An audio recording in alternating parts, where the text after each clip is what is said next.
This, which is the first evidence session of the Defence Committee's Global Islamist Terrorism Inquiry. In this inquiry, we set out to examine the role that UK defence plays in countering Islamist terrorism and how effective it is.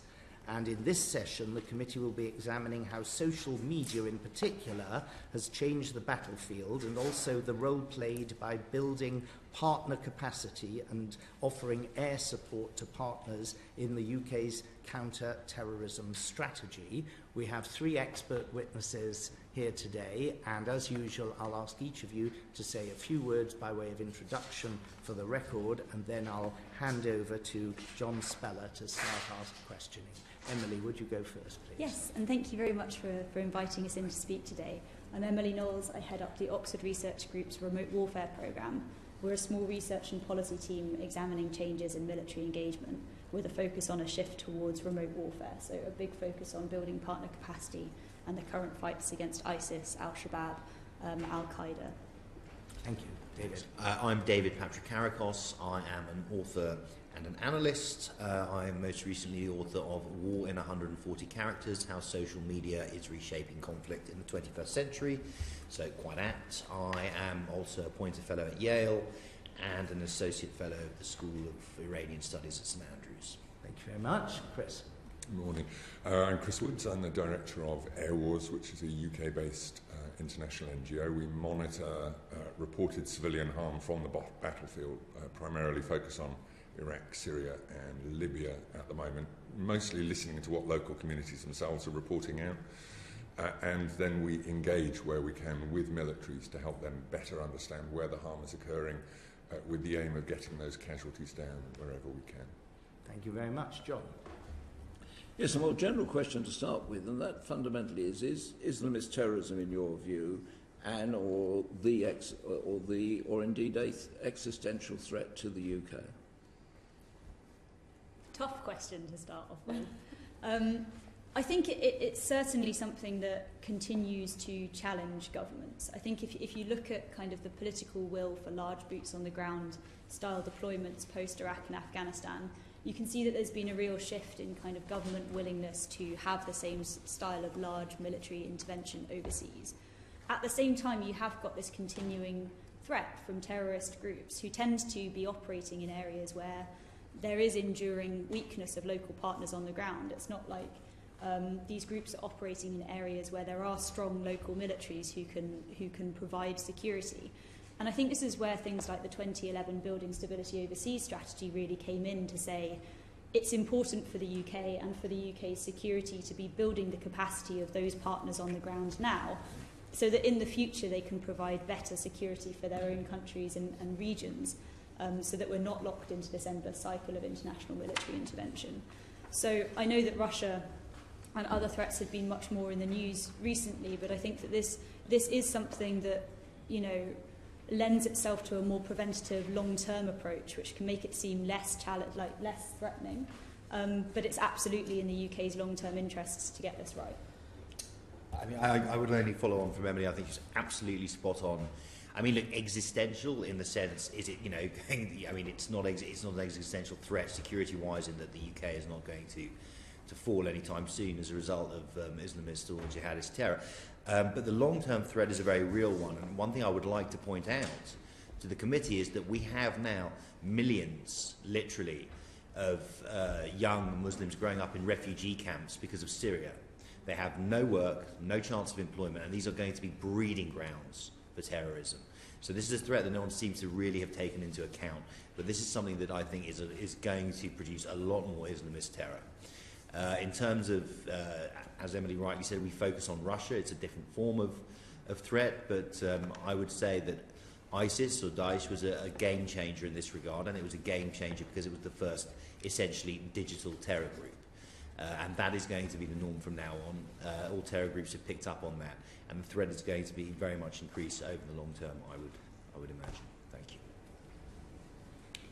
I think on the question of existential, probably not. Do they represent a threat to the United Kingdom? Still, yes, they do. And I think where terror groups become a very significant problem is when they transition over into territorial holding entities, which has been the major challenge, particularly in fighting so-called Islamic State or Daesh. And the war to defeat ISIS as a territorial entity is now almost 4.5 years long, longer in fact than World War I in duration, a very substantial conflict against a non-state actor behaving in the manner of a state actor and having to be engaged as a state actor in terms of being removed from cities, towns, countries and so on. And so I think in terms of the threat that terror groups represent, it's when they make that switch that we should be particularly concerned. Our own focus at Airwars is obviously civilian harm. I think there's an interesting question there about the ways that we engage these terrorist organisations. The military cost to the United Kingdom in defeating ISIS has been incredibly low, and that's to be welcomed. I would say that we've actually seen a significantly larger cost to British civilians. Many British civilians have been killed in ISIS terror attacks, not just here in the UK, but in other nations as well. So these conflicts can often see transfer of risks onto domestic civilian populations. That is certainly something that ISIS and other terror groups will continue to strive to do, and I think that is a significant ongoing concern here in the UK as well. Now, you all touched on the question of our response in your replies. So what's your evaluation of the strengths and weaknesses of the UK's defence counter-terrorism strategy?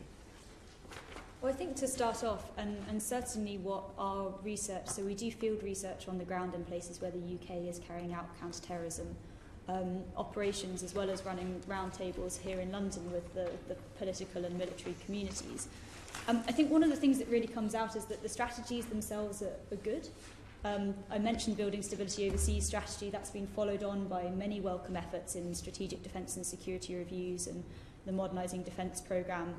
And lately with the National Security Capabilities Review, talking about fusion doctrine, the need for a whole-of-government approach to this sort of problem, which really shows that the government is good at understanding that this isn't a narrow sort of military counter-terrorism problem, that this requires stabilisation, development, a broader range of government activity. The weakness is that there's a gap there really between the aspirations that we see the government set out and the activities that are carried out on the ground. In the countries where we're working at the moment, that building of partner capacity is really taking place against a backdrop of ongoing and immediate security threats. So whether you're looking at ISIS, Al-Shabaab, Boko Haram, Al-Qaeda, we're working with partners who are already actively engaged in a fight. And this is lending a very short-term military counter-terrorism perspective to the activities that the UK are carrying out. So what you have are military criteria being used to pick local partners, rather than political criteria, which is really what things like the Building Stability Overseas strategy requires. Because if you're looking at the perspective of building these partners' capacity, success must look like when you're building effective, accountable, legitimate security actors who are going to be able to provide security for the wider population. Whereas what we see is that the activity stops at kind of picking partners who are good for an immediate counter-terrorism fight. Just to pick one example from the field research we were doing in Iraq last year, we were out there in November 2017, so before victory against ISIS was officially declared, but after the referendum on Kurdish independence in Iraq. And what we really saw was like that legacy of supporting Kurdish groups or picking partners that would be good to counter ISIS, really leading to a sort of a fracturing of the security sector in Iraq. We had parliamentarians or parliamentary candidates, in Iraq sitting down and saying to us, the Kurds have had no role, they've had no role to play in the anti-ISIS fight at all. It really kind of evaporated all of that goodwill that we might have otherwise seen, because I know that the hope, certainly from our interviews at the time, was that having one common threat might serve to unify partners rather than fragment them. Whereas you saw an immediate evaporation of that with the independence referendum, which must be tracked to an increasing kind of belief in the political bargaining power of the Kurds throughout the anti-ISIS campaign. So I know that we often talk about short-term, long-term trade-offs, and that's a dilemma that policymakers will be very aware of, but we're not talking about long-term implications in the sense that these are, unknown, unintended consequences that might occur in the next 5 to 10 years. These are direct, detrimental impacts that we're seeing now on the ground. And I think that, that short-term counter-terrorism approach is really dominating discussions around building partner capacity in all of the countries that we've been interviewing in, whether that's Mali, Kenya, Iraq, Afghanistan, Somalia. And really success must be that, this activity is leading to something bigger and broader in terms of stability, and we're not seeing that link up. So I'd say to summarise, the strategies are good, but the activities that we're currently doing aren't doing justice to the strategies. I want to talk about something slightly different in terms of the narrative, the messaging, our strength and weakness in that, because this is where social media is key, and this is where the 21st century terror group comes into play. Now, if you look at Daesh, for example, as was rightly pointed out, as its caliphate shrinks on the ground, its virtual caliphate remains undiminished. Indeed, in fact, if you look at the content that is being produced, still produced by Daesh, it's nostalgic in intent. It's creating a repository of content that people will look back on. So how do you defeat something that, if you defeat it on the ground, merely continues to exist virtually and becomes a franchise? This is what Daesh is now. It's a franchise. And you can essentially never kill a franchise. You can defeat it on the ground, and even though reports of its defeat on the ground are overstated. Now, what we have to understand here is what we're dealing with, in my opinion, and I call it in my book Homo Digitalis. It's a slightly fancy name, but essentially it is the hyper-empowered, networked individual that the digital revolution has brought forth. So what I mean by this is that ordinary people have theoretically been endowed with extraordinary abilities. Now, a classic example of this is Elliot Higgins, Bellingcat. Are you familiar? Are you familiar? Okay, well, Elliot Higgins is a chap who uses open source, that is to say, non-classified, non-intentional material, and he's the chap that showed physically how Russia provided the Buk missile that downed MH17 over eastern Ukraine. And he did this purely from open sources. And, the barriers to entry are very low. So what we are facing when we face a group like Daesh is not a bunch of, ragtag terrorists, to do that, but a bunch of these network individuals. And what this means is it gives them something, which is to win the narrative war, to win the narrative battle. Now, this is fundamental in things like recruitment. At its peak, about 4,000 to 5,000 people a week were going to join Daesh, leaving from other parts of the Middle East, from Europe, from North America, etc. If Daesh had existed just 10 years earlier, it would have taken them 25 years to reach a quarter of the people. So I look at what we talk about the messaging. Now, in a post-war, post-Second World War that is designed to regulate war out of existence, state-on-state conflict, is largely absent. The Falklands is obviously an exception, but in Iraq it wasn't the battle against Saddam's troops, it was the insurgency that was the problem. So this is what we face. And what we saw with ISIS is we saw major institutions and hierarchies absolutely losing to network groups of Homo Digitalis. And there are 3 issues here that I identify when we talk about the narrative battle. And it is so key because non-state actors, asymmetrical warfare, non-state actors will never win the military battle. But we're in a situation now where they can win the narrative battle, which translates into, if you're a terrorist group, into recruitment, or if you're a non-state actor like Hamas, into political support. Now, we need to understand as governments that as bureaucracies, as bloated, often very risk-averse, often very conservative institutions, I found in my research that time and time again they lost out to sort of freewheeling, fluid, agile Homo Digitalis. So, for example, a case study from my book concerns the State Department, a division of the State Department tasked with countering ISIS propaganda. It was totally defeated. So that is to say, a government, the government of the most powerful country on earth, possibly the most powerful country in history, was defeated by a bunch of Twitter fanboys, the so-called Knights of the Uploading. So, sorry, can I just ask you for a second? Sure. Your concept of them being defeated in the digital world. Sure. Do you mean defeated in the sense purely that the government didn't manage to take down their messages, or do you mean defeated in some broader sense that actually did physical harm to the country that they were attempting to agitate against? So, no, they were defeated. The US was defeated in the sense that, one, it was swamped by numbers. It was shit. Second of all, its message didn't get through, which is I'm going to. And thirdly, it could not offer an equally engaging counter-narrative. And this is my thing. I'll go through them quickly. There are three things. First of all, bureaucracies cannot compete with the network terror groups, cannot compete with Homo Digitalis. You know, the UK has to outsource counter-messaging to third parties, which it is doing. The second thing is government institutions now are damned by what they are. They're tainted by their very brand.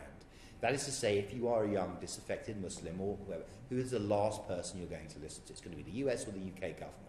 And thirdly, and this is the most controversial, this is the most difficult, but this is what I found again and again and again, speaking to people who had joined Daesh, which is very hard, speaking to people who were fighting against Daesh, we do not have an equally positive counter message. Now, the media focused, irresponsibly in my view, focused a lot on the beheadings, the gruesome, the violence of ISIS videos, but actually that was a very minor part of their content. 80% of it was positive in intent. It was come and join the ulama, come and join and worship in a proper Islamic state. So the choice was given to potential recruits: stay in London and drive a cab, or come here and be a hero. Our message was, if you go to ISIS, you're going to get arrested. I mean, there's only ever going to be one winner. We cannot offer an equally positive counter, and it shouldn't be a counter message. It should be a message about the benefits of liberal democracy, the benefits of living in Britain, the benefits of living in the West, and we don't do these. And these are the three big weaknesses. Okay, before you go, I just want to ask one more thing and then bring in Madeline before we go back to John, and that is that if the message is so much more easy for the terrorist groups to put out than for the government to combat, couldn't an argument be made that you must fight them on the ground where you are stronger and they are weaker, and not the other way around? And therefore, you're saying they can't win the real life battle, but they can't be defeated in the digital battle. So surely the best message to send to them is the fate of what happened to people previously who did listen to their message, who went out onto the battlefield, and who either came back disillusioned or disappointed, or didn't come back at all. Absolutely. Look, I mean, the thing about propaganda is it always has to be tethered to some form of truth. The reason ISIS was so successful initially is that it rolled across. It took Mosul and then rolled across half of Iraq and Syria. Certainly, when you defeat them on the ground, you diminish their ability to message. However, as we've discussed, even when you defeat them on the ground now, their message can still continue virtually, and they just franchise out. But absolutely, I agree 100%. I know you're still in mid-flow, but I want to get a couple of colleagues in, and then we'll resume. Madeline and then Phil. I wondered if you'd looked at, and you were beginning to pick at the resilience issue, how do we fight back? Yeah. And the fact that people on the receiving end are not necessarily even aware of how to interpret the messaging and what its aim is when it's coming their way. So are we doing enough to prepare young people for the messaging on social media and its impact on their thinking? Are we doing enough on that? And my second question is, are we doing enough about the source of funding for all of this? Yeah. Because it doesn't take that much money, but if you're going to have lots of people employed doing this, are we doing enough at taking down the funding sources as well as the messaging? I think it's an excellent question.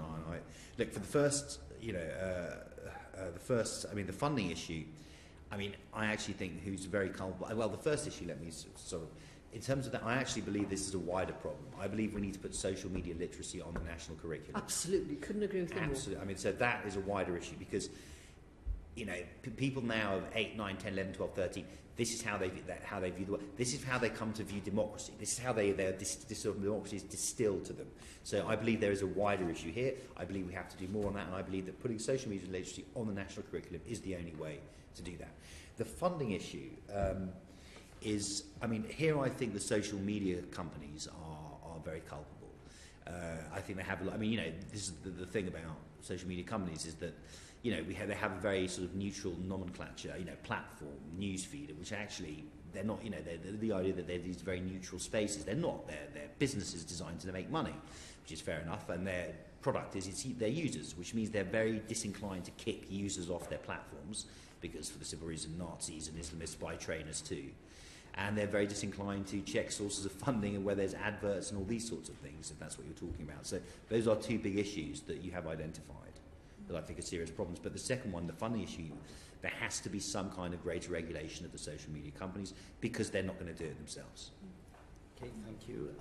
Emily, you wanted to come in on that point, and then Phil, and then Yes, Ruth. I just wanted to add a couple of points, because I think that, you know, we've heard a lot, and it's really interesting how social media is being used by groups on the ground to mobilise. But a lot of our research focuses on how the information age and social media more generally have changed the strategic environment for how the UK uses force more generally, and the way that defence has sort of failed to adapt to the fact that in a lot of the areas where we're intervening now, you know, there's burgeoning access to the internet, there's access to smartphones, people on the ground have access to Twitter and social media in a way that we just wouldn't have seen in the past, which I think is really challenging the way that the government has previously made assumptions about its ability to control the narrative over its military operations.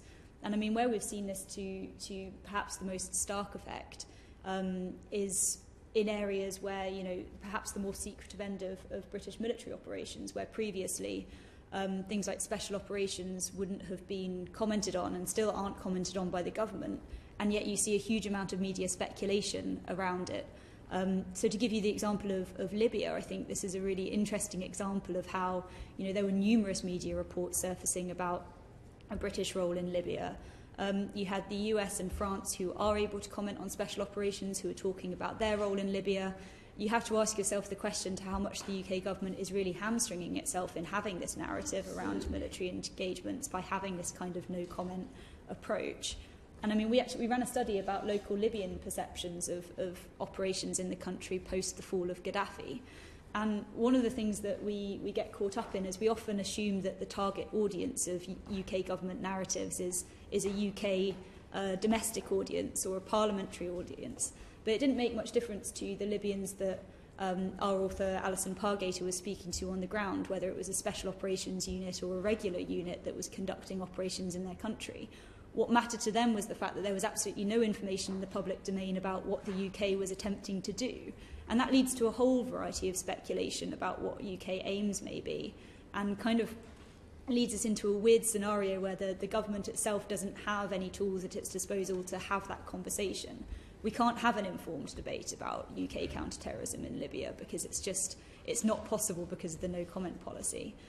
And this is something that the military itself has really kind of highlighted as an area of key concern. I think if you look back even to the 2010 Strategic Defence and Security Review, they put up front the idea that winning the battle for the narrative is as important as winning the battle on the ground.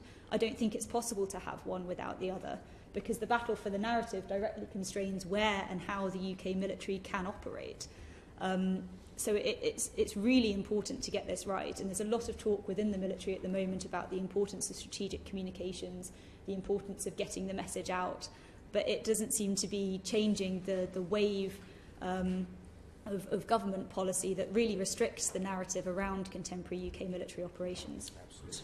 I just wanted to pick up on one of David's points, but also maybe to stress that we're talking about social media as a negative thing, but it can also be a very positive thing, particularly for those communities most directly affected by the conflicts that we're engaged with. So Airwars primarily draws its monitoring from those communities directly affected at a very local level.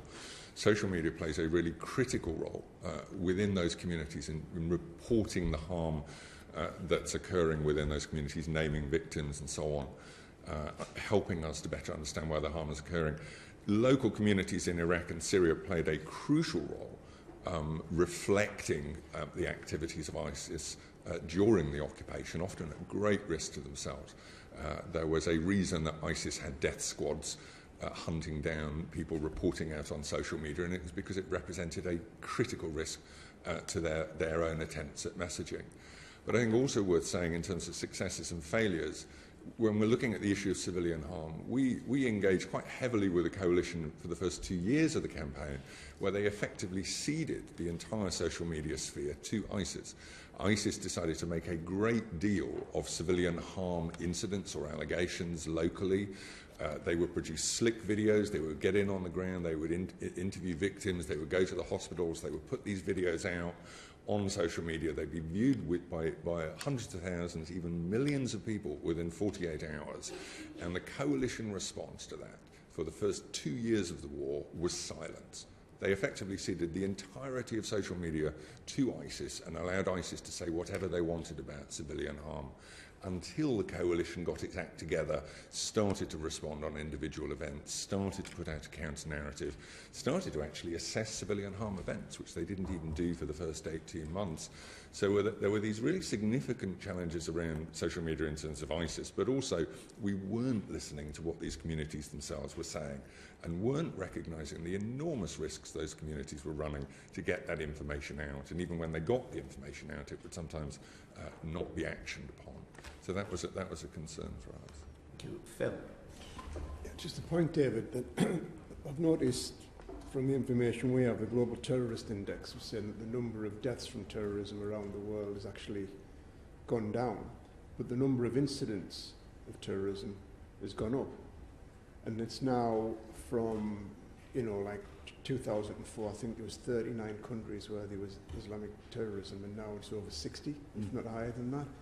And do you think that's primarily because the reach of social media, reaching into countries that have people that are necessarily have the potential to be terrorists but are homegrown, who just look at this material and think, I'm going to use it in a negative way? I mean, 100%. I mean, Daesh, ISIS is the digital caliphate. That's what it is now. I mean, yeah, and in the same way the Arab Spring had a knock-on effect, the same thing happens for jihadist Islamist terrorism. Without a shadow of a doubt, all the research points to this. And, it's frankly logical. I mean, the amount of content I've seen disseminated around, the amount of content that is easily accessible on all the major social media platforms, without a shadow of a doubt. And as I say, obviously these things are connected with events on the ground, but the point is, even if you smash now, a terror group, you cannot kill it, in the sense that, you could have killed bin Laden and more or less. Now it doesn't matter with ISIS. Whether al-Baghdadi is dead or alive is actually beside the point. It doesn't matter. The fact is, all the content is still there. Now, again, I repeat, propaganda has to be tethered to a reality. And when ISIS was winning victory after victory, its propaganda was naturally, it's stronger. So the more that you can take them on the ground, the weaker they become. But the fact is, we are dealing with something new entirely. And as I repeat again, with the war in Syria and various things, with the millions and millions of people, especially young males, growing up in refugee camps, this is a time bomb. Yeah. It's a time bomb that's going to affect us all, because nothing is being done about these people. They're not being educated. They have no hope of work, be there in Lebanon, be there in Turkey, be there in wherever. And this is a threat that's going to mature, I would say, in 5 years, and it's going to be a grievous one. Thank you. Ruth. Sorry, that's fascinating. How has social media changed counter-terrorism operations? What are we doing? I mean, look, we're doing. I mean, we've belatedly understood that you need third-party messengers, counter messengers, preferably Muslim. I mean, I was at. I won't name the institution, but who engaged in counter messaging, and the person I was speaking to was saying, the earliest videos countering ISIS propaganda was a policewoman sitting in a chair telling people, if you go to Syria, we'll arrest you. I mean, this is absolutely archaic. And, as Chris rightly pointed out, if you look at ISIS propaganda, it is slick. The production values are high. Most tellingly of all, it uses Western tropes. This is the really interesting thing. It picks up on Hollywood films like American Sniper. It picks up on video games like Call of Duty. It uses Western tropes to attract Western youth. So what we're doing now is we're doing several things. So we're using Muslim messengers to poke holes, again, in the theology. So, I've sat in rooms, and, been told about, and sort of seen people, online, and, they're saying, well, it's my duty to go to the caliphate. And they go, well, actually, no, the Quran says this and that. So we're sort of making theological arguments, trying, but what we're not doing, and this is, there are several reasons for this, but we are not making the positive case for liberal democracy. So social media has allowed us to get, just as it has allowed, look, with Daesh, what was so incredible is you saw thousands and thousands of people being recruited by people they'd never met. Now, this is something new. I mean, back in the day, you'd walk into an army recruiting office. If you were in the IRA, you'd meet someone in a local pub. You get drawn into the course. These were people being recruited by people thousands of miles away. They'd never met. So we have the same tools available to us. So there is Homo digitalis on the good guys and Homo digitalis on bad guys and on the good guys. The problem is we're fewer in number, we don't have an attractive narrative, and we are still constrained by various bureaucratic and norms. They constrain us all the time. I've worked, for example, or I've gone around and lectured to several, I've been invited to Sandhurst, Army HQ, various brigades, and I'm talking to brigades engaged in counter disinformation that are not allowed to tweet. You know, that they can't tweet. Yeah. I mean, this is insanity. Also, we have one brigade, you know, that's specifically designed for this, and it should be made a core. Yeah, the 7th Brigade, but it's not a core. So what happens is, you know, people come in for 2 years. After 2 years, they finally learn what it's all about, and then they move on. Yeah. This should be made a core, because people need to stay, and it needs to grow, but it's not. One of my concerns is that when we were in Iraq, we got told that we're the best at it, and we've been put in charge of it for the coalition. I don't think we are the best at it, but I'm not sure who is. So who should be doing this well? The best at this is the IDF. At counter, I mean, they have a much harder job, but in terms of the content they put out, in terms of the speed at which they put it out. Also, you have to understand. I mean, as you know, they're at war almost all the time. Yeah. But they are, you know, I profile them extensively in my book. I would say they're the best of it. Look, I've seen the 77th Brigade. We have, you know, the brains. We have the talent. I've seen some of the content. It's great. We have it all. They just need to be allowed to work, and they're not allowed to work properly. So this is, again, it comes back to, bureaucracies versus networks. Thank you. I just want to say, I think the UK has had some particular challenges around its social media response to Daesh, and particularly around civilian harm issues and credibility. So the UK has made a great deal of claims of 0 civilian casualties in the war against ISIS, which is complete fantasy. It's an absurd claim to make, and any time you speak privately with MOD officials, both on the military and civilian side, they agree that it's fantasy, but nevertheless, officials have been lured into making those absurd claims. And of course, putting out those claims on social media completely undermines any credibility you have. General Jones spoke to this same committee and said that conflict casualties are inevitable, particularly in this very heavy urban fighting that we've seen against ISIS in the last couple of years, and we would agree with General Jones on that. There is an inevitability. You can't go into Mosul and Raqqa and drop thousands of bombs and not kill civilians, especially when hundreds of thousands were trapped in those cities, held there forcibly by ISIS.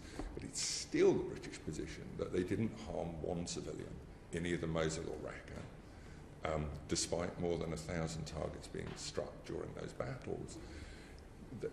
Again, you talk to MOD officials, it's not that they don't believe they didn't harm civilians, they just cannot tell you. But they've still not been able to resist those claims of not having harmed civilians.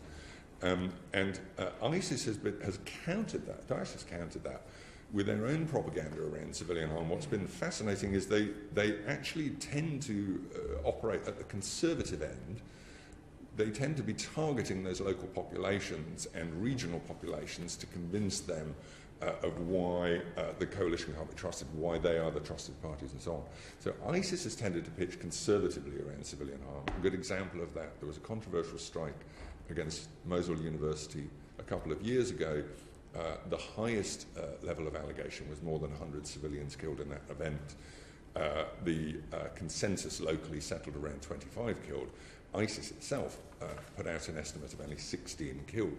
They were tending to err at the lower end because they were courting credibility locally, whereas the UK and the broader coalition were losing credibility by making these absurd claims. The people of Iraq and Syria knew well the price that they were paying to have ISIS removed. It's just that the UK was claiming some kind of fantasy model of war where there was no cost to civilian populations. So lured in by whom? You said they've been lured into this position. Lured in by whom? I think there's a seductiveness to this idea of precision warfare. There are clearly benefits to precision warfare in reducing harm to civilians, and we can talk about the relative value of precision warfare. But I think the UK and some other militaries have been drawn into a rather more fantastical assumption around absolute precision.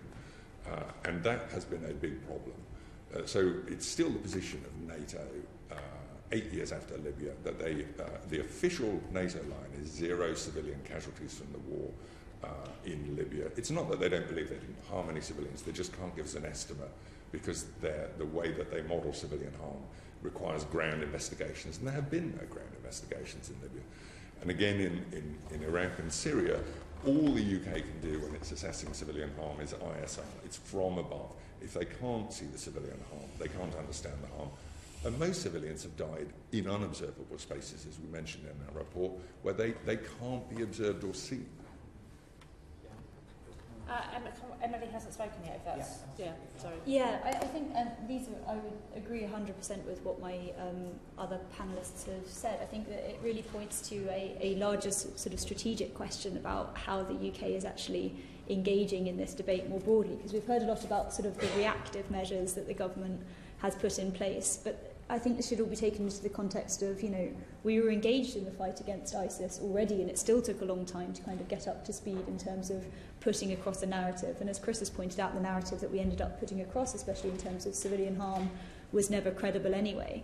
But I think what this should do is really give the government pause for thought about how we do this in a preventative way. I think that, the challenges of engaging on a narrative basis around counter-terrorism should never just be a reactive approach once a crisis has erupted, but there should be this a much more credible national dialogue about UK military actions overseas, about counter-terrorism activities, because we're really seeing some gaps in that space. I mean, just to give you, I gave the example of Special Forces before, but I think that there's also credible reporting in the Ministry of Defence annual reports about the activities that the UK is undertaking with local partners is so gappy. We can't trace year on year who the UK government has been working with, whose capacity we've been building. We're given kind of these broad statistics for UK deployments per region and a snapshot of some individual operations, but they're not the same year on year, so you can't track progress.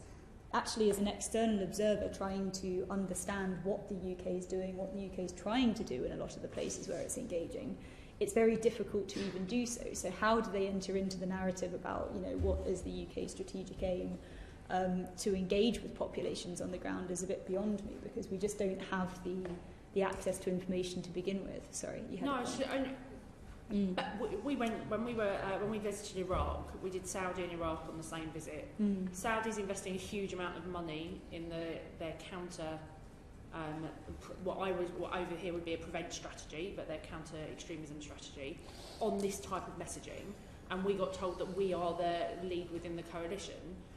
Based on what you've just said, we're the worst possible people to be doing it.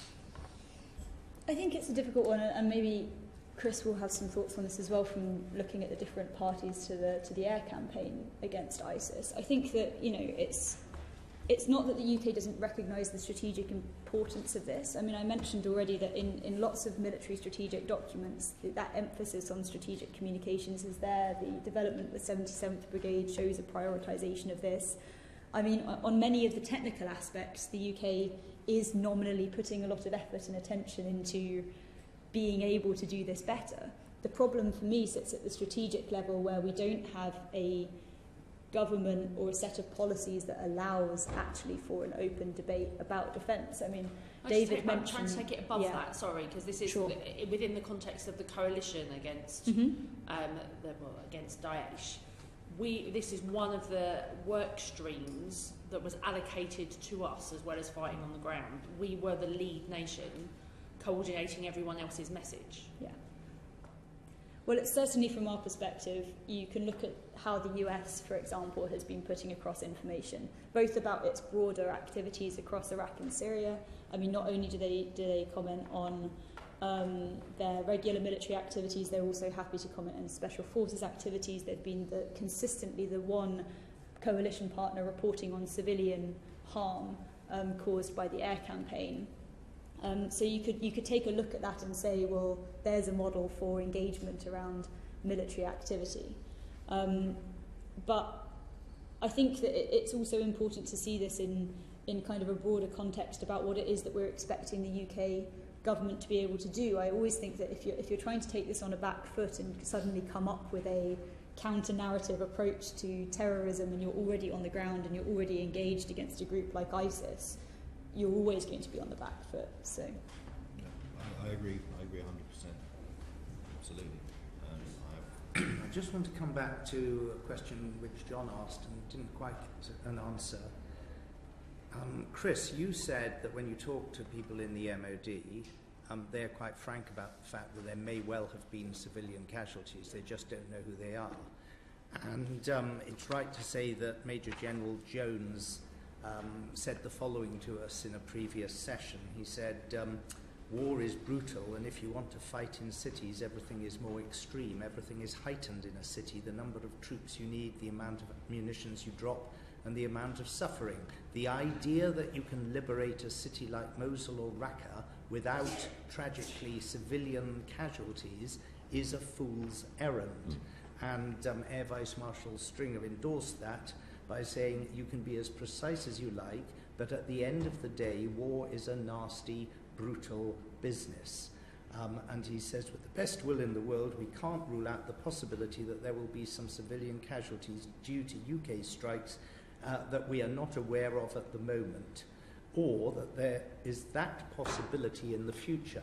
Now, accepting that that's what the military men say, who is it who you think is taking the lead in putting forward this frankly incredible proposition in the messaging that there are no civilian casualties? It is definitely coming from within MOD.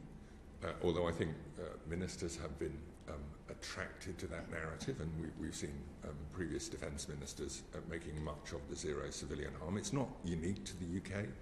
Almost all members of the coalition against Daesh, the Kinetic Coalition, are equally claiming zero civilian harm from their actions, as is Russia. 40,000 airstrikes claiming zero civilian harm in Syria.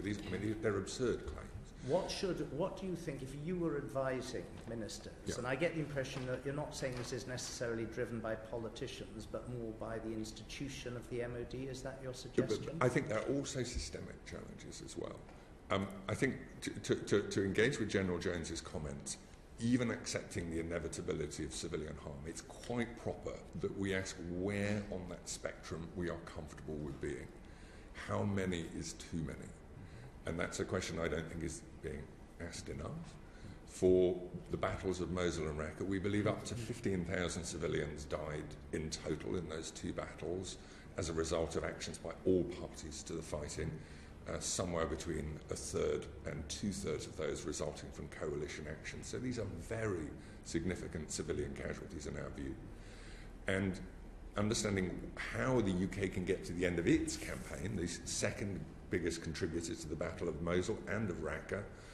In terms of airstrikes? In terms of airstrikes. Raqqa was very much an American campaign, a tiny input from the British and French, but nevertheless about 250 British targets struck. In Mosul, 750 targets struck by the RAF in Mosul, a city with hundreds of thousands captive by ISIS at the beginning. Very significant destruction, very significant civilian harm. Still the position of MOD, no civilian harm. So do you accept the point that the MOD simply don't know? And if you do, what should they have been saying in their messaging? I think the message, those occasions when MOD made the overt claim of zero civilian harm should never have occurred. Yeah, that's not my question. Yeah. What should, given that they, first of all, do you accept that when they mount these airstrikes, for the most part they have little, if any, idea of whether there are civilian casualties? And if you do accept that, what sort of messaging should they be saying rather than making unrealistic claims of zero casualties? I think this also goes back to the process that the coalition has of understanding civilian harm. So the coalition has conceded more than 400 deaths at Mosul, almost all of which resulted from US actions. when the Americans have identified the strikes that they've been responsible for, the Americans have admitted roughly 1 civilian death for every 40 of their airstrikes in the war against Daesh. But presumably they did that retrospectively after they were able to find out. So I'm still coming, I'm sorry to press you, because it's all very interesting, but I just want an answer to this bit. At the time when these strikes are being mounted, and there is no way of the MOD knowing whether they've caused civilian casualties or not, what should they be saying in their messaging? The messaging should be, we don't know. Right. We know that civilian harm is occurring, but we cannot say at this point how many were harmed. But we also think the British should be learning from the Americans about why it is the Americans are able to determine harm, but the UK isn't. And that's something we'd like the MOD to take a look at, why the Pentagon is getting this significantly more right than they are. But are the Pentagon getting it right at the time when they put out the initial messages, or are they only getting it right retrospectively? I would say both, actually. I think the American messaging has changed quite significantly over the past few years, partly driven both by presidential executive order and also Congress requiring the Pentagon to change the way it understands civilian harm. So the American messaging is really quite different from MOD messaging these days. Emily? Yeah, I think two things. First, on the question of, what should the message have been, and second, on the question of, what do we do to address this problem. I think there would have been a huge amount more credibility if they'd followed up on we don't have any credible evidence of civilian casualties as a result of airstrikes in Iraq and Syria. If the second half of that sentence that we hear off the record had been said on the record, which is, which should tell us more about the deficiencies in our methodologies for understanding civilian harm than about the actual impact of our actions. Because I think that it is a real challenge. When you're engaging in a largely air-only operation, you don't have large numbers of boots on the ground to do the post-strike assessments that were relied upon in Afghanistan to accurately document and bring down civilian harm.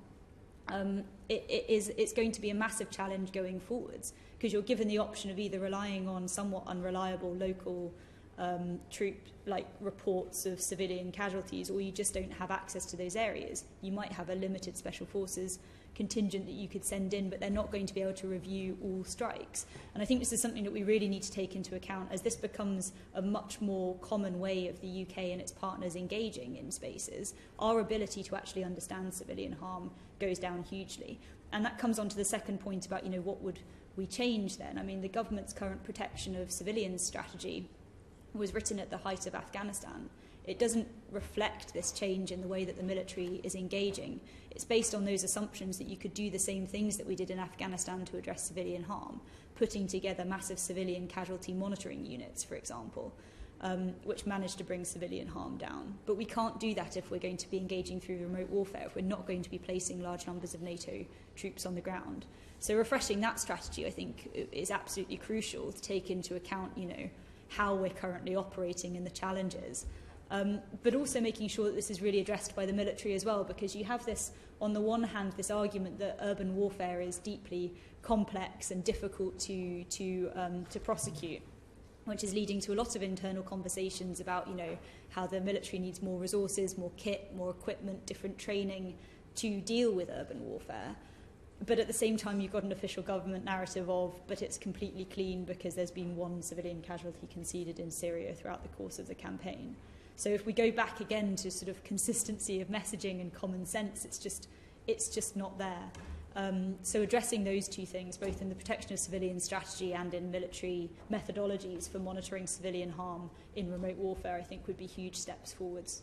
And it's vital. Sorry, just to say, because when things like this emerge, there are 0 civilian casualties. These are godsends for Islamist problem. I mean, they're absolute godsends. I was just like, do you need to move on? I wanted to make a quick point. Look, I just keep coming back again and again to this question of narratives. Now, look, propaganda is as old as war itself. But, what the big change that I've found is war, as is traditionally understood, propaganda operations in the media or wherever have supported military operations on the ground. Now, what we're seeing, especially in Russia, in Ukraine and Russia, is military operations on the ground designed to support propaganda operations in cyberspace and in the media. So, take, for example, the Clausewitzian paradigm of war. 2 or more sides have a fight. in an area almost as delineated as a boxing ring. The winner then imposed a political settlement on the loser. Treaty of Versailles is an egregious example of that. Look, in Ukraine, Putin never sought a military victory over Kiev, which in the beginning he could have done easily. He never sought that. What he decided to do instead, after stealing Crimea, was he decided to destabilise Ukraine. Now, how did he want to destabilise it? By pumping in a narrative. So what he did is he sent tanks and troops across the border to carve out a space. And I was there on the ground in eastern Ukraine. I was there in Ukraine for almost a year. And it was essentially the Kiev government is a fascist junta. We want to persecute Russian speakers. All these sorts of things. It was military operations designed to support propaganda operations. So the key of narratives is, again, vital in what I term 21st century warfare. I want to just stick, I know Madeleine and Phil want to come in, but I want to stick with the social media side of it more and get back to that, because we're going to come back to the Airwars thing shortly. So Ruth, would you like to just wrap up with the social media side? Yeah, so this is specifically for David.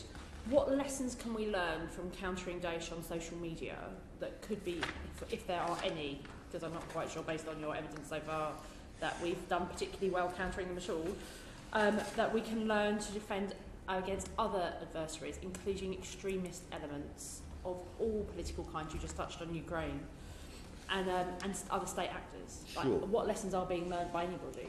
I mean, I think we are learning that, first of all, you need to outsource. You need a network to fight a network. As I keep saying, I'm sorry, I'm hammering this point home repeatedly, but bloated bureaucracies, very often staffed by people who, don't really get social media, don't work. I mean, if you need an hour to get a permission for a tweet, let alone a day, it's done. In 5 minutes today, it's done. So there is a growing recognition of this. But I think a lot of this is actually generational.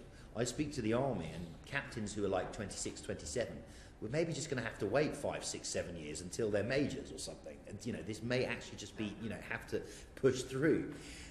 We are, outsourcing to third parties. Look, and you have to understand that when it comes to countries like Russia, we are at a disadvantage because we are constrained by democratic norms that they are not. Now, I'm not saying, that we in the West don't ever do anything surreptitiously or in a duplicitous manner. But look, the fact is, we all know about the troll farm in St. Petersburg. I've interviewed people in the troll farm. That troll farm has been exposed, how many times? Putin doesn't care. He's not accountable to the press. The fact is, if we tried something here in London, give it a month, The Guardian would expose it. Maybe people would be arrested, everyone would apologise. We are constrained by norms. The second thing is, you never get ahead of the technology. So let's look at the example of election interference. So we know that Russian fake ads reached 126 million people, which is the amount of people that voted. Did it affect that many people? Of course it didn't. But all you need is 0.01%, it can make a difference. So they tried that, it worked. Then they tried with the French were ready for it, it didn't work. But now we're moving on to the next level. With video manipulation coming in, we're always going to be behind the curve. So, amidst all this negativity, we have to understand that we need networks, we need to be quicker, we need to be less risk averse, and we need the right messages, and we need the right narrative. And I keep coming back to that. We need a positive narrative. It's not enough to punch holes in everybody else's. Yeah. It's not enough to say, go to Syria, you'll get killed. It's not enough. You have to say, no, stay here, because here is good as well. You have to offer people something. Before I got elected, I ran Hope Not Hate. Oh, so did you? Yeah, brilliant. So we did the hate stuff. Yeah. And then there always had to be a little bit of hope. The hope was always the hard bit. Because you're talking about other people providing the hope. By the way, I really admire that. I like Hope Not Hate. It's great. So, yeah.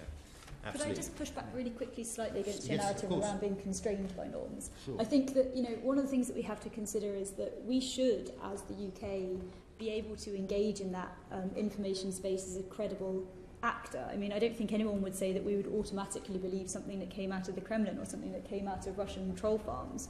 We should be able to, our strength on that should be that we're telling the truth or telling a credible story. And it's only examples like the zero civilian casualties that really weakens our credibility as an international actor. We can use this as well to our advantage, but only if we're actually engaging in a meaningful debate about UK military operations overseas, rather than shooting ourselves in the foot with narratives that no one will believe. Sure. What I mean is we can't pretend to be things that we aren't. We can't buy fake ads, so we are. And indeed shouldn't. No, and indeed absolutely should. No. Let me get that straight. What I'm saying is we're fighting with one arm tied behind our back because we are a democracy. So we have to accept that. But it's a good thing, yes. Okay. come back. Madeline, briefly, and then I want to move on to Graham. About the issue of false information about civilian casualties. And I'm just wondering whether we've got ourselves tied up with rules of engagements and consequences of engagement. So the rules of engagement say you're supposed to pull back if there's civilian risk, right? And if you don't pull back and there are civilian deaths, there has to be a full inquiry. So, and I just wonder if there's a tendency to say no civilian casualties because we don't have the evidence that would have needed the inquiry, and it's about that response rather than the social media reassurance or messaging. And are we actually, because of our bureaucratic management, creating our own problems? If we look at the Battle of Mosul, there was a very complex shifting around risk from involving both military forces and civilian populations. If we look at the battle for East Mosul, Iraqi forces, particularly Iraqi special forces, took very heavy casualties. They were clearing building to building, street to street, and they took 50% casualties. Very, very high. President Obama, one of his last acts as president was to change the rules of engagement at Mosul, lowering the threshold at which strikes could take place. And there was a transferal of risk from the military forces carrying out the assaults onto the civilian population. And we saw that borne out in much higher reported civilian harm. I don't think anyone fighting at Mosul or Raqqa was making any claims towards zero civilian harm. I don't think anyone was claiming that that was the objective. I think everyone accepted that civilians were going to be killed. There was an equation there for the coalition as well in terms of speed. There were concerns, particularly at Mosul, of the population starving. Food wasn't getting in. And again, these are terrible equations that were being made by military planners. But I still think the problem we've got here is the next urban fight that the British engage in will be using poor modelling around battle damage assessments, collateral damage estimates, assuming zero civilian harm, when the reality may have been significant civilian harm. And we've not learned from where things went wrong at Mosul as where they went right. They went right because ISIS was defeated, and the same at Raqqa, but Raqqa was 70% destroyed as a city. There's been no reconstruction. The population has been displaced, as David says, with all the consequences of that. And there has been no follow-up by the UK or the coalition, no on-the-ground investigations, just as we haven't seen any in Libya. 8 years on, I've got no optimism that we're going to see this from the Americans and the British at Mosul and Raqqa. And if we're not going to go back in afterwards even and learn these lessons, we're going to keep getting it wrong, in my view. We are going to come back to that side of things shortly, but I'd like to move to Graham. Well, I just want to, before I ask a question I intended to ask, I just want to continue this particular line. I was interested in what David said, but my question is to Chris, really. You said that there was no credibility in saying that there was zero civilian casualties. As the Chair has pointed out, that's not what General Jones and Air Vice Marshal said. I do take the point that there is a parameter here of which the MOD may be using the lowest point of. But I would ask you this, because I see a fundamental weakness in your argument. You say that there is no credibility in saying that zero civilian casualties, but what you're actually talking about is the impact, and I think it's true, is the impact it has on an international audience, or the audience that, for instance, Daesh may want to receive their message in Mosul, in the Arab world. But there is a second audience that you negated, and why the MOD might say this, and that's as a domestic audience in the West and in the United Kingdom.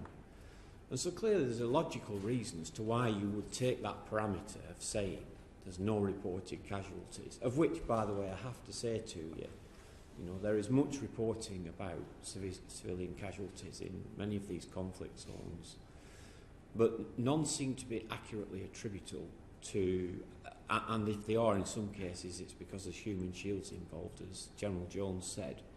but none are attributable to the RAF particularly. You know, nobody's saying as an independent third source, it is the RAF. Here's the side of the munitions, a section of the munitions, it was them. So I put it to you, this question is, when you say that it's not credible, but it is also incredible if you start saying that we're going around killing people to a domestic audience in the United Kingdom and they respond adversely only for Daesh to kill more people in Mosul as a consequence. More innocent people die as the corollary of your argument.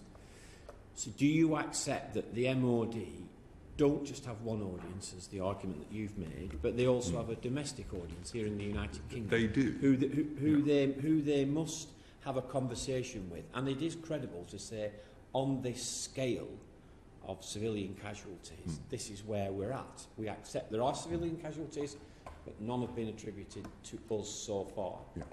So on that very specific point, I think we have an equal obligation to be straight with a domestic audience as we do with an international audience. And it is beguiling to tell a domestic audience that war is now so clean, so perfect. The UK has perfected war to such a point that civilians are no longer harmed. It's not the case. It's just not the case. Before I ran Airwars, I used to run a project monitoring CIA strikes in Pakistan. And for years I was told that our numbers were wrong, there were no civilian casualties, it's a complete fantasy. These people. July 2016, I got a call from the White House saying we're going to admit civilian harm from our campaign in Pakistan.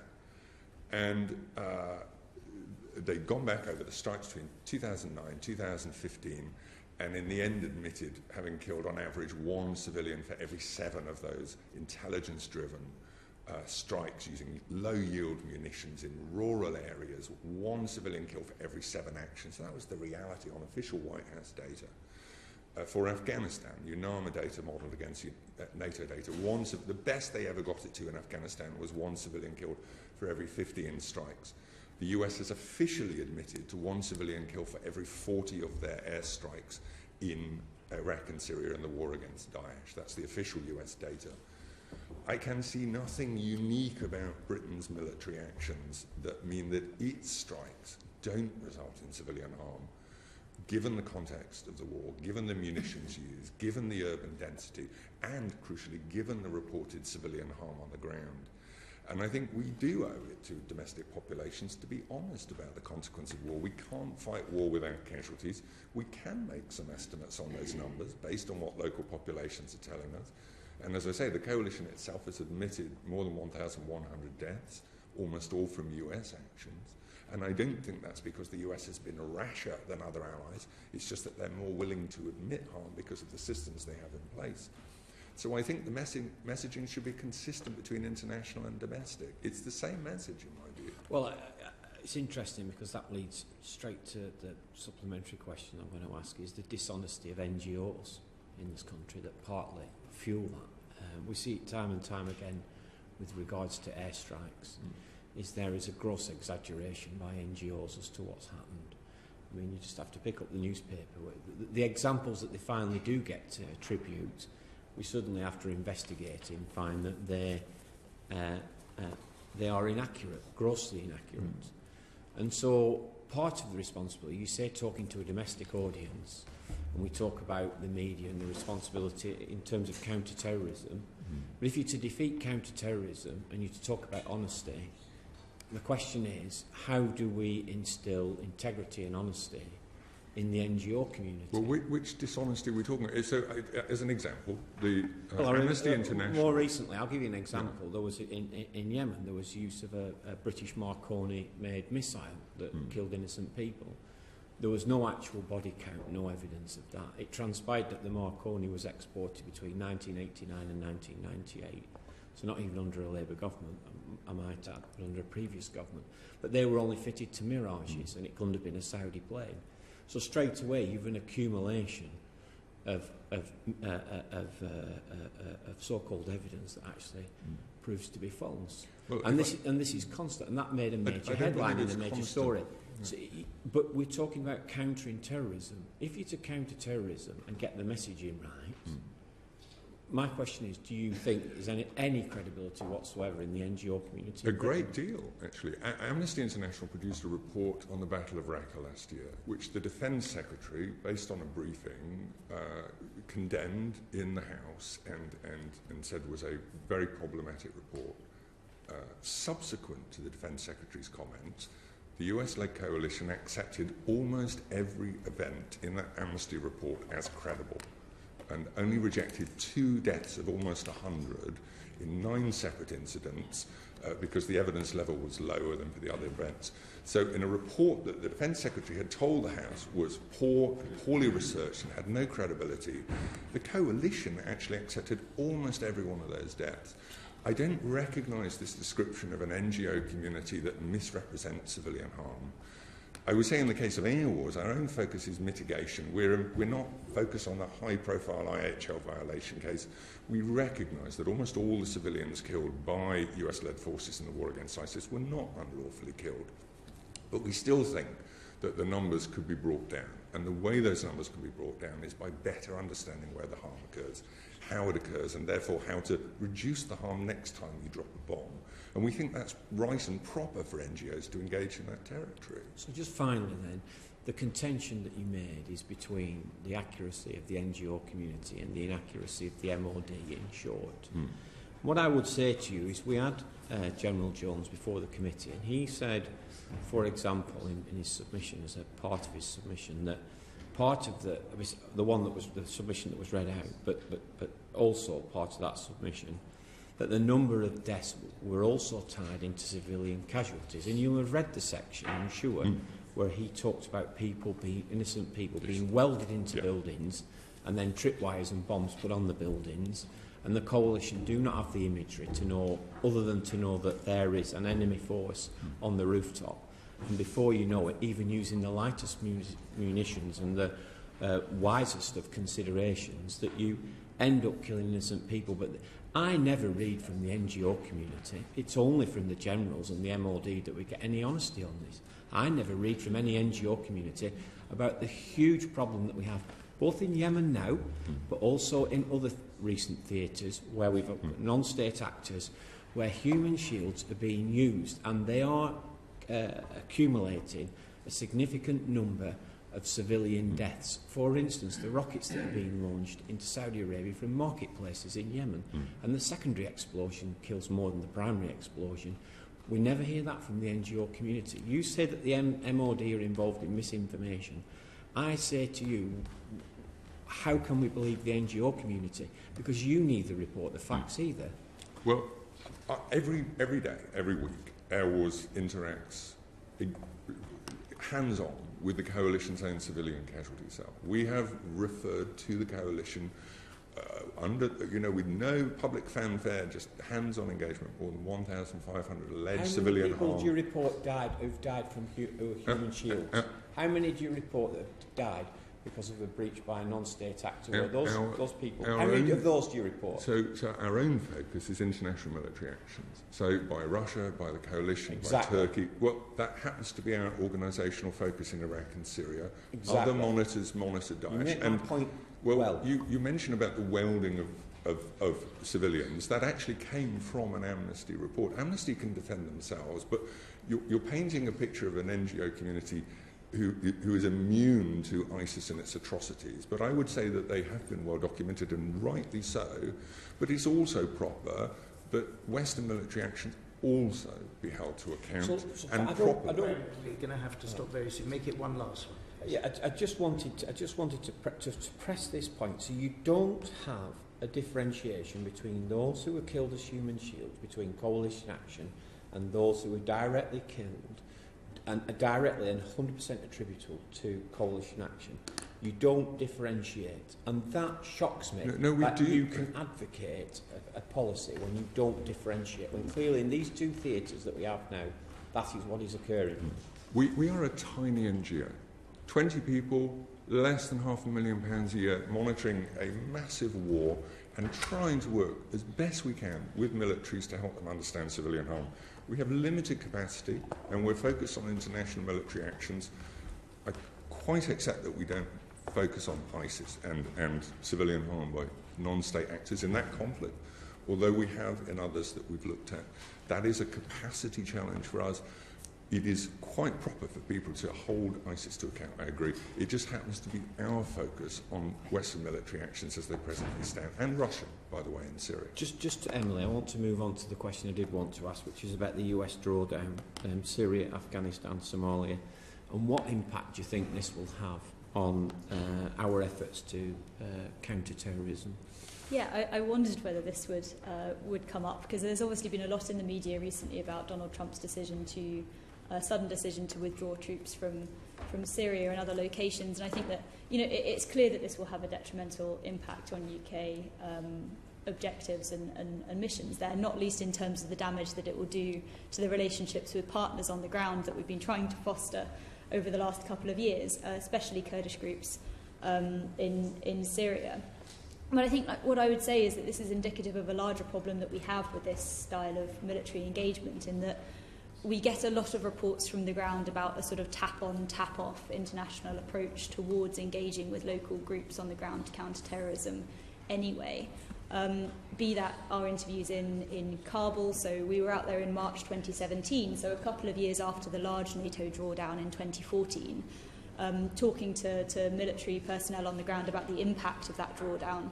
And a lot of them were sort of reporting that while they could understand the political imperatives for drawing down troop numbers, what had happened is that a large kind of political and civilian component of that mission had also been drawn down, leaving them without capacities that they needed to conduct their mission effectively, including counter-narcotics, including counter-corruption, including the ability to trace money through the Afghan system. And that really that climate of sort of political risk aversion and limited long-term commitment was having a direct impact on their ability to fulfil what they saw as their remaining mandate to build the stability of Afghanistan and to work with Afghan partners. And we've got a similar story with Somalia as well, about this kind of the lack of ability to offer a credible long-term commitment to partners on the ground is really damaging our ability to run effective operations there. Both because it's creating an incentive for UK military personnel who are deployed out there to pick kind of small, quick wins that can show sort of visible impact, because they're not sure that they're going to be able to be there for the long term. So if you look at a problem like building the capacity of the Somali National Army, but you look at a deployment that's a couple of months long and you go, well, what can I fix within this couple of months window that looks good? It's unlikely to be sort of the problem that you would identify as being the long-term issue facing your partners on the ground. So we had stories of people, picking things like improving Somali National Army tent procurement, which I'm sure is very important, but probably isn't the sort of the highlight thing of what's restricting their ability to counter al-Shabaab in their areas. And it's understandable, from a military perspective, it's understandable that they're being forced into this corner, because in their words, not mine, people want things to happen much quicker than they can. We're engaging in these fantastically difficult environments on very limited objectives, with very little kind of idea of how long we're going to be there, how long the political commitment is going to last. And we're surprised when you get this sort of short-term approach to countering those problems. I think one of the biggest things that we should be learning from the counter-ISIS campaign is the fact that it's impossible to try and engage in a large, broad, regional conflict which involves so many different stakeholders, from the international level all the way down to non-state actors on the ground, who all have entrenched interests in the region, and try and ring-fence our own commitment in terms of countering ISIS and having a very sort of narrow approach to what it is that the UK is trying to build. But I think, so if one of the things that comes out of this is that we take a broader look as the UK and go, what are our own actual strategic objectives in these places? Where are we willing and able to have a long-term commitment to partners on the ground? Where can we actually have a long-term impact? That will be a good thing. Because one of the things that we have seen has been an over-reliance on the US as a major party, as a major partner in the past. We're very much up against time. We've got two or three more topics in about a quarter of an hour. Fantastic. But right at the beginning, I think there was general agreement that the threat posed by global Islamist terrorism is not going to bring about the downfall of Western countries. It follows from that, I think, that given the difficulties in winning what might be called a victory against the ongoing other methods than state overthrow which global Islamist terrorism employs, surely the concept of containment has a role here, so that when an Islamist group actually does overthrow a state and seize territory, as happened unusually with ISIL-Daesh, then you intervene with hard power to stop it. But the rest of the time, surely, you should be trying to contain and neutralize rather than win a victory over their other tools, such as the social media tool, to allow the evolution in those societies to a point where their ideas will no longer have appeal. In other words, isn't the Cold War concept of containment rather more relevant than the Second World War concept of military victory? How do you feel about that? And briefly, please. I think it's a compelling argument to a government who has proven to be reasonably risk-averse and resource-constrained when it comes to looking at international military operations abroad. I would say that it's not the right strategic approach. We have the right strategic approach. The idea that, you know, in order to counter these threats, which are threats, even if they're not, you know, the immediate sort of threats to the borders of the UK that we might imagine when you talk about an imminent threat, is to build the capacity and the effectiveness, accountability, legitimacy of local security providers. That's exactly how you get out of this long-term kind of boom-bust cycle where a crisis emerges and we have to suddenly react to it, which I think is not the position that we would like to see the UK in when it comes to, you know, being a provider of security.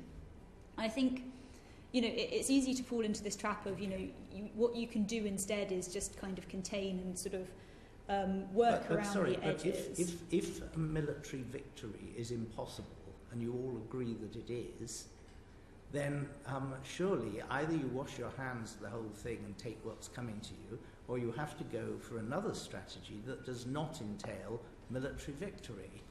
And that strategy is to prevent the other side having a victory over you until the situation has changed to the point that they give up trying. And that took 70 years with the threat of international communism as opposed to global terrorism.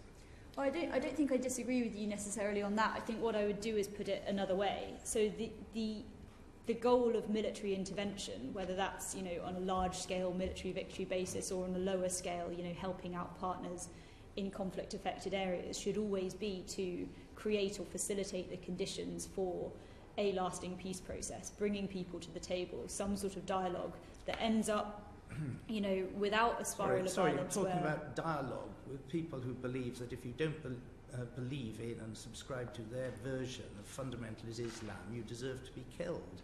Are you really talking about dialogue and bringing them to the table? I think we need to start thinking about the fact that we know from our own government strategies that, you know, this isn't a narrow military counter-terrorism problem where we can kill our way out of it. Well, that's what this is a broader stability issue. And you can't have a broader discussion around stability without working out what you want to do with the different armed actors on the grounds in these places.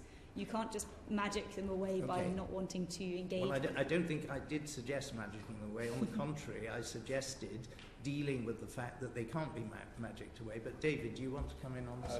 Yeah, I mean, look, I agree in large part with what Emily says, but I also agree with you. Look, you cannot kill your way out of this. The problem is going to grow. There are more and more Islamists appearing every day for various things. This is, in our lifetimes at least, a perennial threat. The best you can do is manage it and contain it. Chris, briefly, and then Gavin. Very briefly, and back to your point about Syria in particular. I think there is about to be, we're close to a point where there'll be a declaration of victory over ISIS as a territorial entity. They're already defeated in Iraq, but there's more to do there, and we're not yet hearing from the UK about post, and particularly the issue of reconstruction. That is one of the areas that Daesh and a revived Daesh can be countered locally. What is our plan for Mosul? What is our plan for Raqqa? Where can the UK be in terms of reconstruction, supporting those populations? Even in Syria's case, with Assad back in control, which may be an uncomfortable byproduct of the war against ISIS that Kurdish forces are likely to hand Raqqa over, for example, to Assad over the next few months. An uncomfortable fact. But where's the point for the UK in terms of countering? It's partly about being seen to do the right things around reconstruction, and we would love to hear more from the UK around that. Thank you very much. I'm sorry, Graham, I've got to go to Gavin. Thank you, Chair. Mr Woods, I wonder, rather than focus on reconstruction at this stage, just take you back. I think this would be a fair summation to suggest you believe MOD's position on civilian harm is unsustainable and it doesn't sit well with what the US has conceded, and you've given different parallels and so on about our experience. In your written evidence, you said there should be a review on whether there's an over-reliance on ISR, intelligence, surveillance and reconnaissance, and also suggested that we should rely upon more locally based, credible reports of civilian harm. So I guess the question is twofold, and they're almost competing questions. Does locally credible reported events of civilian harm not form part of ISR? Does ISR not rely upon, to some degree, local credible reporting? But secondly, and perhaps more importantly, whether it does or not form part of ISR, who assesses the credibility of the reports? How do governments, departments, civil society, NGOs have any sense of reliability or credibility of information that would be reported locally? They're great questions. To the point of the challenges with UK monitoring, we would say that they're systemic challenges, and they're mainly technical challenges. And we've spoken to MOD officials about this, and there's probably some agreement there, because the modern battlefield basically relies on what you can see, and ISR is really dominant in that. Do we have eyes in the sky? Do we have other assets that allow us to observe? We're not calling for less ISR, quite the opposite. ISR plays a critical role, but ISR alone is demonstrably not showing us what's happening with civilian harm, particularly in an urban setting. Why? Because most civilians die in unobservable spaces. So even if you have eyes on a target, the classical example was the Al Jadida event in March 2017, where the Americans dropped a bomb on a building to kill 2 snipers and didn't know there were 150 civilians in the basement. Even though that building had been under some observation, the building collapsed and up to 140 civilians died in that one event. That was an error. We accept that was an error. ISR couldn't have answered those questions, and I'm not sure what could in that circumstance. But if you're only using ISR, or primarily ISR, both to assess civilian presence prior and to determine civilian harm after, you've got challenges. As you say, we're calling for, firstly, for MOD, for a classified review by someone who's cleared to look at the raw material that MOD is looking at, so a step-back review of what's going on, why civilian harm is being missed. In terms of credibility... Just before you get to credibility, am I wrong to assume that local credible reporting does form part of ISR? No, not of ISR. So as I understand it, when MOD or the broader coalition depends on ISR, it's only on military ISR platforms that they're drawing that from. The local reporting comes in later when it's referred to the civilian casualty cell. In terms of defining credibility, the way that Airwars operates is we have a standard methodology. We run across all belligerents, all conflicts. We make a provisional assessment of credibility based on the quality of reporting, a determination of strikes in the near vicinity by a named, unidentifiable belligerent, and we will make our own determination and then flag that, for example, to the coalition. But they will make their determination of credibility. Have you had any discussions with them about how they view your assessment of credibility? Yes. So if you look are they satisfied that what you deem credible is indeed credible? There are significant disagreements, but they're not hostile disagreements. So we and the coalition view the number of casualties differently, and I think between the two we're trying to explore that space in between, trying to understand the difference in those public estimates of civilian harm and military estimates of civilian harm. There have been innovations in the war against ISIS, for example, the coalition opening up to external sources and external agencies such as Airwars. We think this is a very positive thing. Airwars now is the only named external referral agency where if we refer an allegation to the coalition, it will automatically trigger an assessment. The coalition has monthly reporting. It has a standardised assessment process where the command of the civilian casualty cell has gone from a lieutenant to a lieutenant colonel. So there's much more authority within the cell itself. We think these are all very positive innovations which we welcome. We will make our own assessment of credibility, but ultimately militaries will it's for them to make the final determination.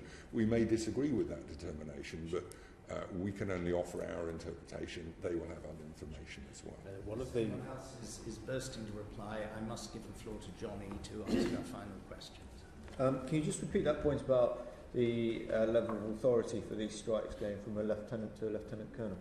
Yeah, so when the coalition first created a sort of a formal civilian casualty cell, our understanding was that there was a lieutenant in charge of that cell. The last that is absolute garbage. In terms of the day-to-day running of the cell, absolute and in garbage. terms of the engagement with Airwars, we were dealing with a lieutenant. Okay. Well, I can tell you now it's absolute garbage. And the last outgoing official we had engagement with was a lieutenant colonel. It's currently a major. Okay. I just think, totally in line with Graham's point, we talk about fake news and kind of countering it and how we all have a responsibility to it. I think some of us could start at home. But what other recommendations would you make to improve the UK's, with you, Emily, with you to improve the UK's defence's contribution to countering Islamist terrorism? So I think 4 things here from me, 2 of them focused around debate and quality of. I think improving the standard of internal debate is really important. We've seen some good kind of progress with the National Security Capabilities Review in terms of improving engagement around the National Security Council, for example. But at the moment, reports that we're getting from the ground is that there isn't a huge sense that UK troops who are deployed out in these locations, who might have access to different sorts of information, different sorts of perspectives on UK strategy in those areas, isn't really feeding up into National Security Council debates. I mean, especially when we were out in Kenya, we were told repeatedly, this isn't even on the NSC agenda, really. So it's difficult to see how that feedback loop can go. For external debate, I think that, opening up the black box of the National Security Council is also really important. We don't even know the agendas, which makes it very difficult as an external society to feed in meaningful lessons learned and things that might help have an impact on NSC discussions. We also think that it's vital that the UK has a strategic review at this point of building partner capacity in areas affected by conflict. It's clear that in some circumstances, working with local partners can have a really positive effect on the ground. We would like to see the government understand better when that's the case, when that's not the case, what the risks are that are involved. We've done some preliminary work around it from ourselves, but I think it's really important for the government to take forwards.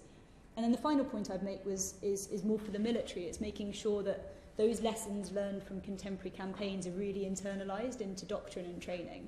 I find it kind of fascinating at the moment that a lot of the discussion post-Mosul, for example, has been about British approaches to urban warfare. But all of the conversations that we've been involved in have been very focused on what can the UK unilaterally deliver for urban warfare, despite the fact that one of the outstanding characteristics of the Mosul campaign is that you're relying on a local force. It's a mixed capability coalition that presents its own challenges. It's not something from our engagement with the military that we're currently effectively training for, and it's not something that's been drawn up into joint doctrine effectively. Do you think they're pretty sort of slow on the uptake? Yeah, well, there's been an army field manual, for example, but then that's not joint on building partner capacity. There's sort of mixed initiatives, but there's nothing that's really been owned by defence as a whole at the moment. Okay, what about you, Mark? What other recommendations would you make briefly? So, David, I'm so sorry. No I can't read. And it's got your name in front of you, but usually the surname people get wrong. I'm so sorry. Because of time, we're just going to have to make these the last comments from each of you. And in making them, I know that Johnny also had in mind to ask to what extent have the MOD and the UK Armed Forces engaged with you, and if you can correct, I'll do that very briefly. Together, and that has to be the stop, I'm afraid, because we have what I've found extremely gratifying is that there's been, personally, but beyond that, there's been a huge amount of interest in the type of stuff that I'm talking about. As I said, I've been invited to Army HQ, to Sandhurst, to various brigades all over the place. There's a real... Look, I take British hard power as, not perfect, but as a given, right? I think, that's pretty damn good. I would say very briefly, there's a lot of very competent guys and girls, good men and women, who really know their stuff in the narrative field. Just set them free, because they're not being allowed to. They set them free. Okay. And Chris, have the MOD engaged with you? Yes, they have. And you've heard a lot from me today about the challenges around MOD, but there was a lot that MOD got right, particularly in terms of transparency. Without a doubt, they were the most transparent member of the coalition. They set good standards that we encouraged other partners to follow. The MOD was the first to have a reference point for external agencies such as ours, and they have always engaged on individual civilian harm events where there was a potential of UK involvement. Great. So we welcome all of that engagement. Great. Thanks very much. Johnny, and Emily, you've been engaged with as well by the MOD and the armed forces as definitely. well? I've been speaking to the engagement that we've had on the ground in locations with UK forces. It's always been hugely productive, and I think that, it's not the UK military aren't unaware of these problems. It's a lot of they have a lot more time to reflect, and a lot more reflections than I think they're often given credit for. But beyond that, in the UK, again, engaging through the different services has been really positive, whether that's Sandhurst, Shrivenham. No, please, I understand. I'm sure you can all see how we would have loved to carry on for another hour, but we have another session, and that's why we can't extend it. Can I thank all three of you for very interesting and original contributions? And I'm left with the concept of Homo digitalis. And I looked up digitalis because I thought that was another word for foxgloves, and it says foxglove is most toxic just before the seeds ripen. So I leave you with that thought. Thank you once again. Session is concluded. Order. Thank you. The proceeding is currently suspended.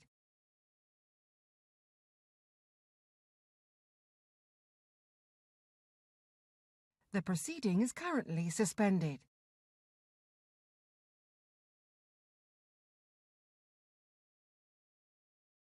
The proceeding is currently suspended.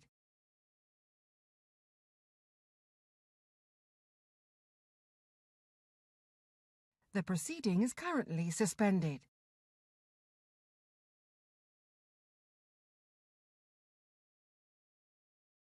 The proceeding is currently suspended.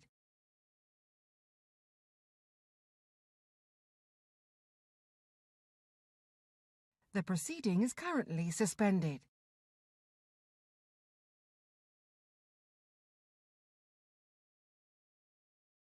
The proceeding is currently suspended.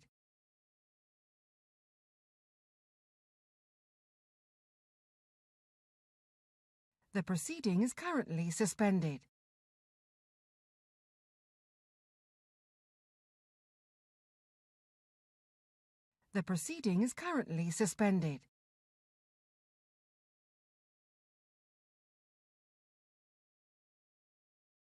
The proceeding is currently suspended.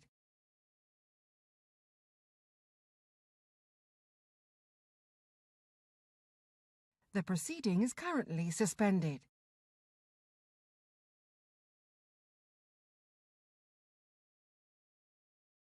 The proceeding is currently suspended.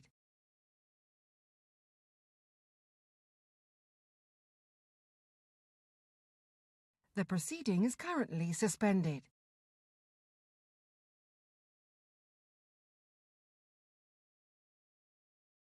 The proceeding is currently suspended.